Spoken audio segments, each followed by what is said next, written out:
C'est toi, Seigneur, notre Père, notre Rédempteur depuis toujours. Tel est ton nom.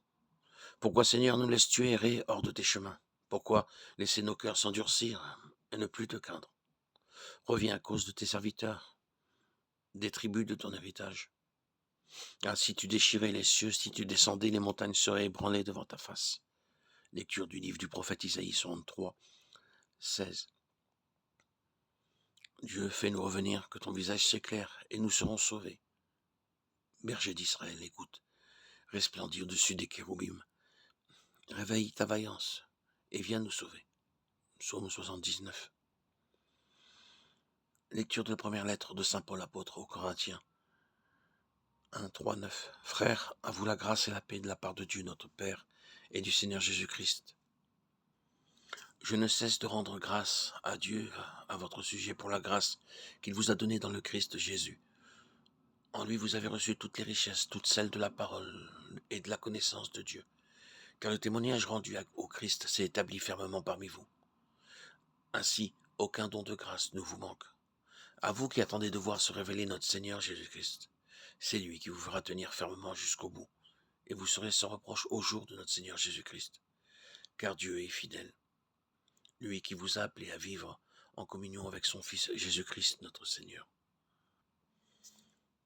D'âge en âge, tout le long du Premier Testament, Dieu se souvient de son peuple, et le visite par ses prophètes et ses messagers.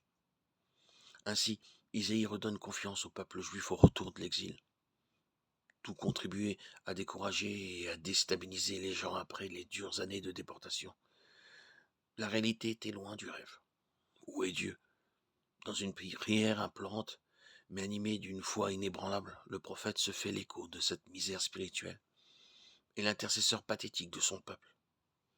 Il invoque le nom de Dieu, notre Père, expression très rare dans l'Ancien Testament, répétée à la fin du texte que Jésus reprendra quand ses disciples lui demanderont de leur apprendre à prier. Elle dit la confiance dans l'action bienveillante de Dieu.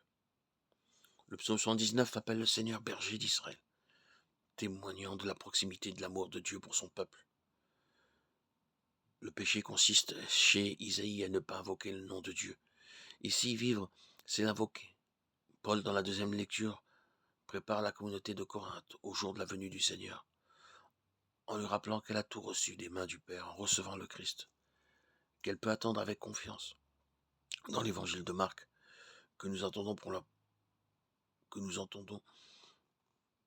Jésus reprend comme un leitmotiv l'injonction de veiller. La venue de Dieu dans le monde est imminente, quoique imprévisible. Veillez.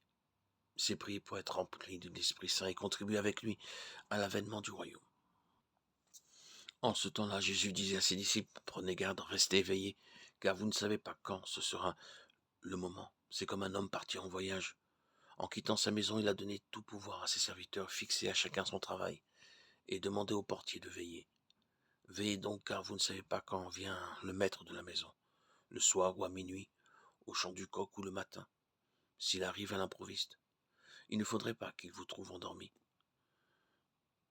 Ce que je vous dis là, je le dis à tous, veillez. Évangile de Jésus-Christ selon saint Marc, 13, 33, 37. Donne à tes fidèles, Dieu Tout-Puissant, la volonté d'aller par les chemins de la justice à la rencontre de celui qui vient, le Christ, afin qu'il soit admis à sa droite et mérite d'entrer en possession du royaume des cieux.